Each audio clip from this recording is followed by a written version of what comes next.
Bem-vindos ao nosso Pode Sim. Eu sou o Carlos Luiz. Olá pessoal, eu sou o Arthur. Oi gente, eu sou a Vitória. Vamos acompanhar uma vivência do espírito Agenor Penalva, né? Um obsessor que estava em tratamento no plano espiritual. Agenor, enfim, expressava seus sentimentos ao bondoso. Não, senhor mestre, não, senhora. Devolvi para os pais. As anotações que apresentei ontem são verdadeiras, eu juro. Deve haver algum engano no detalhe que levou a rejeitá-las. Engano e rigor excessivo. Não vejo tanta rigidez como os demais aprendizes. Por que sou tão perseguido? Fui obrigado a escrever as normas do meu filho, de acordo com as leis do Senhor Deus Todo-Poderoso, que eu temo e respeito. Agora que aqui, mais uma vez, eu as estude para amanhã expor minhas lembranças em torno da minha condição de filho, teria que escrever mais e mais páginas do diário, confrontando-as com aquelas normas. Mas não entendo. Se já estou convicto do que vem afirmando em minhas anotações, por que um trabalho tão cansativo? Bem, Arthur, explica pra gente aí o que é que aconteceu antes, o que é que estava acontecendo aí nesse diálogo. Bom, o espírito Olivier Guzman, que é o diretor lá de um departamento lá de auxílio aos suicidas, né? Estamos falando da colônia de socorro Maria de Nazaré aos suicidas, certo? Ele aparece pro Agenor lá na torre, né? No departamento que atende esse tipo de espírito, e ele vai oferecer um outro tipo de tratamento, que já é o tratamento voltado para a lembrança de vidas passadas. O que o Agenor está falando é que ele estava já num tratamento, né? Que era escrever sobre... Que não estava dando... E ele estava enrolando. Ele estava enrolando. Justamente o áudio é mostrando ele... Dizendo que não estava enrolando. Que não estava enrolando. Dizendo que as anotações dele ele faz todos os dias e que ele tem refletido. Só que os espíritos veem tudo, né? E ele estava lá há mais de 30 anos nesse mesmo tratamento e não vinha tendo resultado. Então, os espíritos, com toda a autoridade, né, dada a eles, foram apresentar um tratamento mais duro, né, pro Agenor, e ele se mostrava recuado para esse tratamento. Quem escuta acha que ele é vítima, né? Acha que ele está sofrendo ali algo ruim.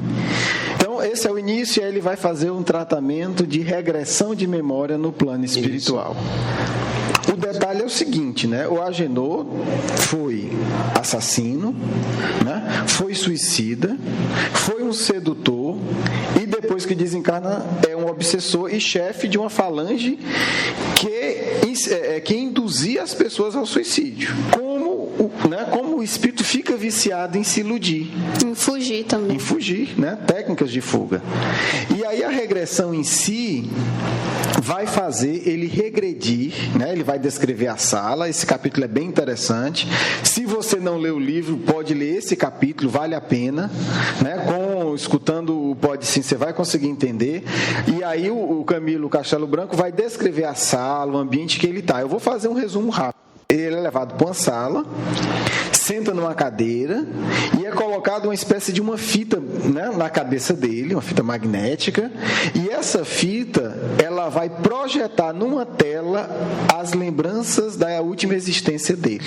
Esse é o Agenor. O Agenor vai ser sentado, o Agenor que está em tratamento, é o obsessor, na verdade, é o obsessor e suicida. Então, o mentor responsável, né, pelo tratamento dele leva ele para essa sala e diz: olha, você agora vai ter que regredir e ver como é que foi a sua existência. E ele recua, ele fica no cantinho da sala quando ele primeiro pode. Ele diz que não precisa, né, que ele tá bem, que não sei o quê. Quando ele vê que não convence, né, ele foge, vai pro canto da sala e diz: não vou. E aí chega a hora que o Agenor ordena, né, ele escuta mais tudo. Autoritário nessa hora. O Olivier de Guzman ordena, diz: agora você senta aqui que vai fazer a regressão sim. E aí é colocada a fita e a vida dele é projetada para que ele veja. Isso é curioso. O espírito desencarna e ele faz uma força para apagar a sua última encarnação. Olha que coisa curiosa, como ele quer fugir dele. Verdade. Não, eu não quero lembrar o que eu fiz na Terra. E nessa vida que ele vê, ele... Peraí, não vamos contar ainda, não vamos contar, daqui a pouco você conta. Então tá, vai. Não conte ainda. Tá Então, bom. ele é preparado, e aí ele vai ver a vida dele, mas vai ver uma coisa bem mais específica, né? Que é, porque era um tema que ele estava trabalhando, como foi a relação com os pais. Com os pais. Porque no exercício escrito, ele afirmava que tinha sido Ave Maria, um ótimo filho, que sempre honrou, sempre cuidou dos pais, como se ele fosse enganar os dirigentes espirituais que já conheciam tudo. Né? Porque o exercício aí não é para os bons espíritos descobrirem. Os bons espíritos já sabem. Né? Aliás, o Camilo Castelo Branco, que está lá como suicida, mas ele relata isso. Os bons espíritos não precisam de aparelho, espíritos evoluídos, claro, não precisam de aparelho para ver nossas existências passadas. Ele se concentrar e eles veem. Então, é um exercício, não é para descobrir, é para o próprio Agenor ter coragem de ver o que ele fez. Porque ele está mentindo para ele mesmo. Exato, e mente para os outros também. E aí, né, consequentemente, na hora que diz, escreva como é que foi sua vida em família, você lê a descrição e você chama, foi maravilhoso, né? O capítulo começa com um título assim, capítulo 2, Arquivos da Alma, e bem aqui no cantinho tem, honrai vosso pai e vossa mãe. Você já tira o resto do capítulo. É interessante que depois que ele fala, né, que foi um bom filho e tudo, e começa a contestar o Guzman, o Espírito responde assim para ele: foste bom filho para teus pais, dizes, tanto melhor nada deverás temer ante a evocação desse passado. Pô, como que você só vai ver coisa boa, meu filho, você não foi bom, então? Assim, né? Por que está temendo a regressão se você está afirmando que você vai ver coisa boa, né? Vai lhe fazer bem. Vitória, qual foram as coisas boas ou não boas que o Agenor viu? Conte pra gente. Coisa boa, assim, eu não sei o que foi. Eu não vi coisa boa. Como é que foi a relação dele com os pais? Resuma aí pra gente.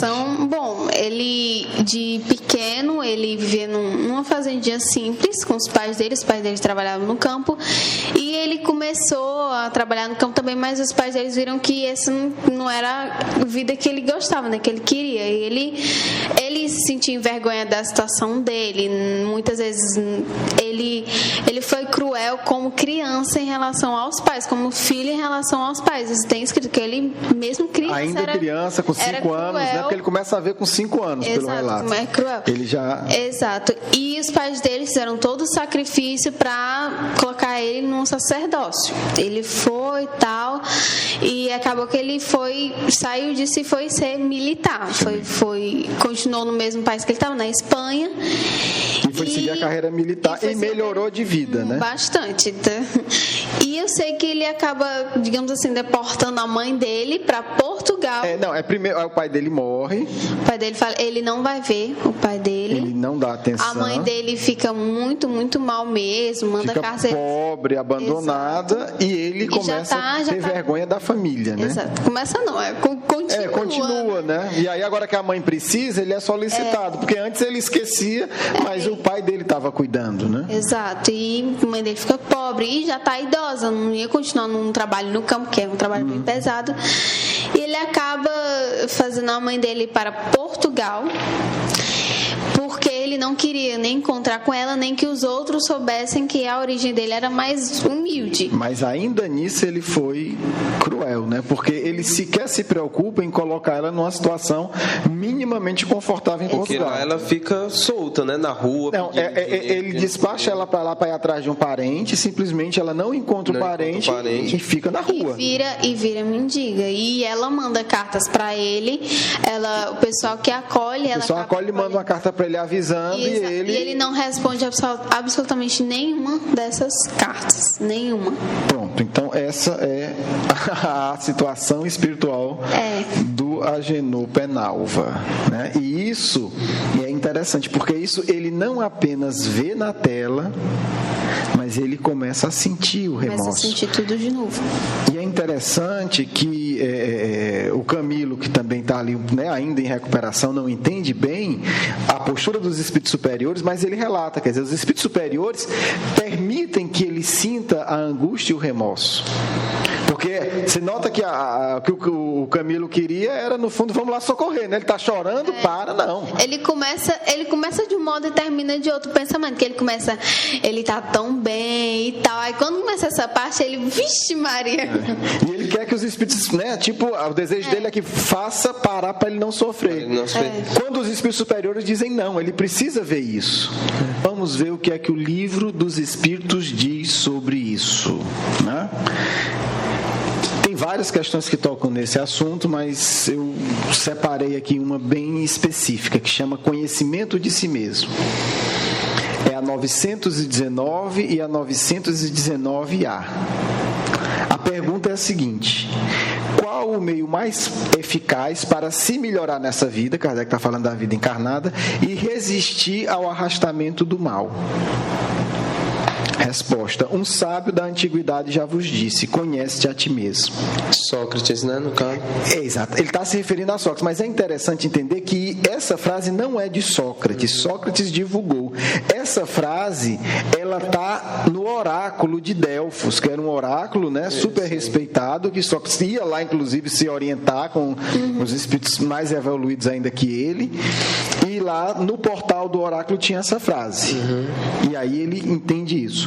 Na 919A, os espíritos vão desenvolver essa resposta. Eu vou ler apenas o segundo parágrafo, porque é uma questão muito rica e certamente a gente vai usar ela em outros programas. O conhecimento de si mesmo é, portanto, a chave do melhoramento individual. Vamos pegar só essa frase primeiro. Por que os espíritos superiores estão forçando, né, o Agenor a lembrar do passado dele? Para que ele tenha consciência de si. Exatamente. A gente só vai crescer à medida em que reconheça os próprios erros. Enquanto o indivíduo fica criando uma série de ilusões sobre ele, ele não cresce. E o mais curioso, você vai dizer, mas esse Agenor é um sujeito esquisito demais. Não é. Porque o que ele reproduz é um extremo de um comportamento que é comum da Terra. Verdade. Quantos de nós encontramos nas experiências mediúnicas espíritas que depois de ouvir um espírito dizendo você me prejudicou, me matou, fica totalmente espantado? Se ele está muito espantado porque um dia prejudicou alguém, é porque ele acha que ele sempre foi anjo, né? É verdade. Ele tem a ilusão que nunca matou ninguém. Ele tem a ilusão que nunca mentiu para ninguém. Ele acha que nos últimos 5, 6 milênios ele nunca, né, cometeu um ato desonesto. Porque quando chega alguém falando, é um choque. E aí o interessante é a gente avaliar isso, o grau de ilusão que a gente cria sobre a gente mesmo. Qual é o problema? O problema é que a gente não cresce espiritualmente. Eu vou ler aqui um pouquinho mais do segundo parágrafo, né? Mas direis, como julgar a si mesmo? Não se terá a ilusão do amor próprio, que atenua as faltas e as torna desculpáveis? É o caso, né? O avaro se julga simplesmente econômico e previdente, né? O sujeito apegado ali, não, mas eu sou econômico, eu não sou apegado. O orgulhoso se considera tão somente cheio de dignidade. É igual, todo mundo tem a sua discussão. Não, isso aqui não é orgulho, isso aqui é dignidade, né? Isso aqui não é apego, isso aqui é... Tudo isso é muito certo, mas tendes um meio de controle que não vos pode enganar. Quando estáis indecisos quanto ao valor de uma das vossas ações, perguntais como as avaliareis se tivesse sido praticado por outra pessoa. Isso. Se alguém tivesse feito com outra pessoa o que eu fiz com a minha mãe, o que é que eu diria dele? Eu diria que é um bom filho? Não. Se censurardes em outros, ela não poderia ser mais legítima em vós, porque Deus não usa de duas medidas para a sua justiça. Procurai também saber o que pensam os outros, e não negligencieis sequer a opinião de vossos inimigos, porque eles não têm nenhum interesse em disfarçar a verdade. Quer dizer, olha a utilidade aí dos inimigos, né? Amar os inimigos, né? Não, se ele tivesse tivesse escutado a opinião ou dos amigos ou dos inimigos, ele teria visto que a conduta dele não foi certa, né? Que aquele que tem a verdadeira vontade de se melhorar, explore, portanto, a sua consciência, a fim de arrancar dali as más tendências, como arranca as ervas daninhas do seu jardim. Que faça um balanço de sua jornada moral, como o negociante faz de lucros e perdas. E eu vos asseguro que o primeiro será mais proveitoso que o outro. Se ele puder dizer que a sua jornada foi boa, pode dormir em paz e esperar sem temor despertar na outra vida. Então, a gente vê aí que isso também foi usado com ele. A primeira técnica foi essa, né? Avalie, observe. Só que o indivíduo passou décadas se enganando. E aí chega uma hora que diz, meu amigo, você vai ter que se conhecer de outro jeito. Né? Realmente se conhecer. Você vai conhecer, porque desse jeito você não está crescendo. Quer dizer, você não escuta a opinião de ninguém, nem dos amigos, nem dos inimigos. Você não avalia como se fosse uma outra pessoa. Avalia sinceramente. Né? Sinceramente. Então, é sempre desculpas e desculpas. E aí a gente vê como esse ponto do autoconhecimento é indispensável. E mesmo um espírito desencarnado em situação extremamente delicada, os espíritos levam a uma regressão numa tela. Olha que coisa curiosa. O que ele está ali, ele assiste numa tela, como que diz, você não vai ter como negar que é você. Por quê? E aí vamos voltar para a questão do suicídio. O que é o suicídio? É a negação. É a fuga. É a fuga. Então, o que leva ao suicídio é o ato da fuga. Então, o comportamento do Agenor é sempre a fuga. Ele sai prejudicando dezenas e dezenas de pessoas, como o livro vai narrar, sempre com o objetivo da fuga. Ele sempre tem uma desculpa. Quando a mãe dele, quando as pessoas mandam uma carta para ele de Portugal, né? Dizendo que a mãe dele está ali, desamparada, sem ninguém, que ela não encontrou o parente que foi procurar, ele recebe a carta, o que é que ele diz? Não, agora eu tenho uma viagem muito importante, não posso resolver. É a fuga, sempre dizendo, eu não vou assumir a minha responsabilidade. A fuga, eu acho que a fuga dele foi em questão da avareza, tá? Do orgulho, porque o orgulho, você acha sempre que é perfeito, que faz tudo certo, e mesmo quando você erra, você, não, eu tive meus motivos, isso e aquilo. Eu vou, não, tem uma viagem importante, e quando né? a pessoa começa a ver que é imperfeito, não aguenta a carga, porque quer ser tão perfeito e foge de vários modos, seja criou uma ilusão tão grande, né? Sexual, em bebida ou ele também, ele seduz uma jovem e ele vai embora. E ela se suicida. Ele promete tudo para ela. E depois abandona, vai para os Estados Unidos. E ela se suicida. Tem uma vida cheia de fugas, né? Cheia de fugas. Fugas emocionais, fugas da origem dele, fuga da realidade da família. Fuga de tudo. E no final das contas ele também foge se matando. E aí a gente vê que tem esse ponto central, né, nessa personalidade. E que todos nós, em alguma medida, também temos. É importante dizer isso. Senão o programa vira fuga também, né? Estamos falando do obsessor Agenor. Nós somos os santos. Então, é importante entender isso. Em que medida nossa vida também não é de fuga, né? Tem a fuga extrema do suicídio, mas tem a fuga extrema, como ele também faz, da sexualidade. Quer dizer, eu vou arranjar um relacionamento que vai fazer todos os meus problemas sumirem. Óbvio que vai fazer, durante um período muito curto de tempo. E eu acho que essa é a moral, né, pra gente poder refletir num programa como esse. Que fugas é que a gente vem alimentando, sabe? Parar, como tem, né? Conhece a ti mesmo, sentar, relaxar, parar, pensar em que eu estou fugindo e como é que está sendo a minha reação, o meu emocional diante dessas minhas fugas, né? Então, uma moral para que a gente possa botar para frente e botar em prática. Sim, tem até a fuga no trabalho mesmo e fuga intelectual, tipo, tô estressada, aconteceu uma coisa ruim, ou me disseram algo ruim, eu vou ler, vou fazer alguma coisa. O que vai diferenciar a intenção, né? Se você vai ler para uma coisa elevada para se refazer, tudo bem. Mas se você vai virar um pseudo-intelectual ou um intelectual para fugir da vida, aí é complicado, né? Então uma coisa é um momento de refazimento, outra coisa é uma postura de vida. E aí, fazendo a autocrítica, tem muita fuga dentro do espiritismo, né? Muita gente que estuda muito muito o espiritismo para falar, não para viver. É também uma fuga. Sim. Muita gente que nas reuniões mediúnicas não querem socorrer os espíritos mais necessitados. Para quê? Para não ver a própria necessidade. Então, a gente vê, existem várias reuniões mediúnicas que incomoda. Quando chega um espírito de um suicida para ser socorrido, as pessoas ficam incomodadas. Quando chega um espírito mais agressivo, as pessoas ficam incomodadas. Por quê? Porque elas não querem se ver ali. De certa forma se identificam. Se identificam, ou vê que estão cometendo os mesmos erros, ou vê que elas não têm aquela elevação que elas acham que têm. Porque é muito fácil um espírito que não tem muito problema, você chega e diz, meu irmãozinho, vai em paz, e o espírito é socorrido, porque a necessidade dele não é grande. Quando vem os espíritos realmente necessitados, ou os nossos próprios obsessores, a gente começa a reconhecer o limite. A gente vai conversar com o espírito e a gente diz, meu Deus, se o coordenador mediúnico, se o guia espiritual da reunião não vier, eu não tenho como dar conta. E aí a gente também tem que começar a reconhecer o quê? Que nós temos limites. Sem o amparo espiritual ali direto, nós não teríamos nem como conversar com aquele espírito mais complicado. Então, tudo isso são coisas que nós temos que estar atentos. Só que a gente não diz isso, né? A gente diz, não, a reunião aqui é tão evoluída que não pode vir espírito violento. Então a gente vai criando, né? Quando chegar no hospital vai ter que fazer a redaçãozinha.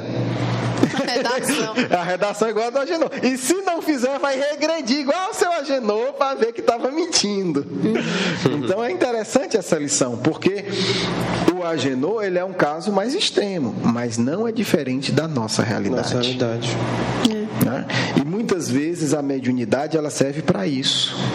Para a gente enxergar os nossos defeitos, enxergar os nossos limites, né? Enxergar a nossa necessidade de crescer ainda, os nossos erros. Sim. Ouvir os nossos erros, ouvir os nossos, né? Porque a gente chama obsessor, mas o que a gente chama obsessor normalmente são os espíritos que nós prejudicamos. Então, na verdade, ouvir as nossas vítimas. Exato. Então, os nossos parceiros também. Ou os nossos amigos do passado. Exato. Aqueles que nós éramos pirata, matando todo mundo e saqueando. Aquele que nós fomos lá nas cruzadas tocar fogo na casa dos outros.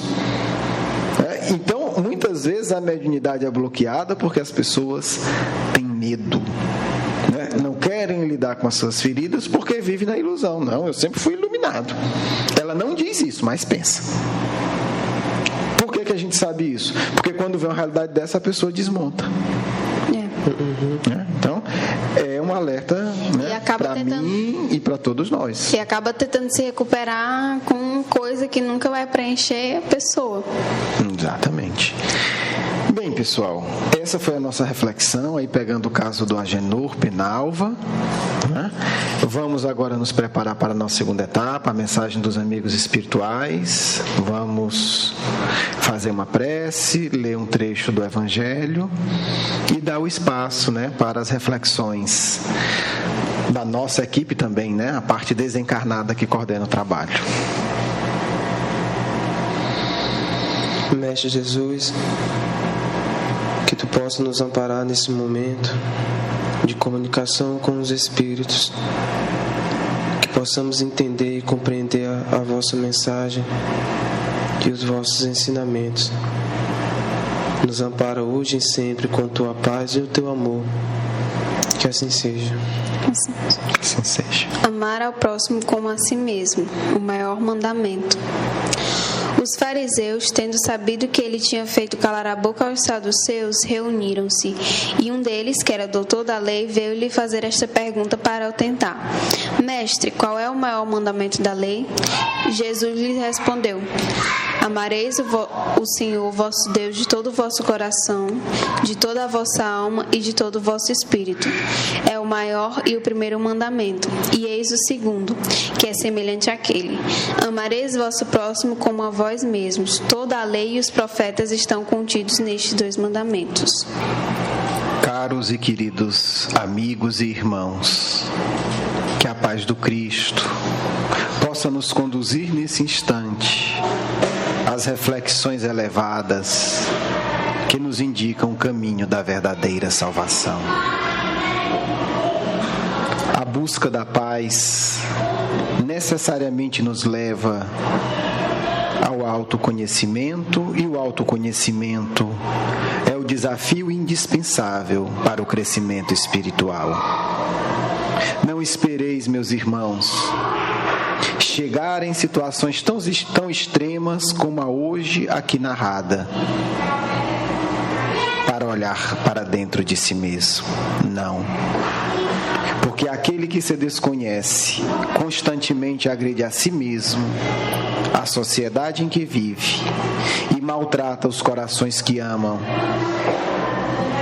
Aquele que decide, com humildade, reconhecer os próprios defeitos, cresce em direção a Deus. O nosso Mestre, modelo maior de dignidade, nos ensinava sempre: o reino de Deus está dentro de vós. Para alcançar esse reino, irmãos, é preciso primeiro superar as ilusões do ego, do orgulho, do apego e da vaidade. Superareis quando aceitardes os vossos erros do passado e do presente, e vos entregares com o coração pleno à tarefa da autoiluminação por meio da caridade. A caridade é potencializada quando o espírito possui autoconhecimento, porque sabe entender o outro, sabe perdoar o outro, porque já treinou o auto-perdão. A técnica, portanto, de autoconhecimento, através da escrita, através da rememoração do passado, é lícita e é lúcida, do ponto de vista do cristianismo e da codificação espírita. Afirmamos ainda uma vez: é necessário que conheçais todas as coisas para servir ao Mestre com pleno conhecimento dos objetivos mais elevados. Ao espírito que nega a si mesmo, torna-se cego para as coisas espirituais. O espírito que nega os próprios sentimentos torna-se deficiente em relação à sua capacidade de entender ao próximo. Porque o Cristo nos ama profundamente, porque é capaz de amar-se sem limites. Porque o Cristo perdoa a todos, porque perdoou-se no passado muito distante. Porque o Cristo foi capaz de estender a misericórdia sobre os seus mais terríveis algozes. Porque purificou seu coração e sente o amor de Deus a cada instante. O reino está dentro de vós. Não temais. Buscai abnegadamente reconhecer as vossas limitações, sem o drama, que também é fuga, mas com a disposição corajosa de perdoar-se e amar-se. E como um movimento consequente, perdoar e amar a todos. São os votos de vosso amigo. Muita paz.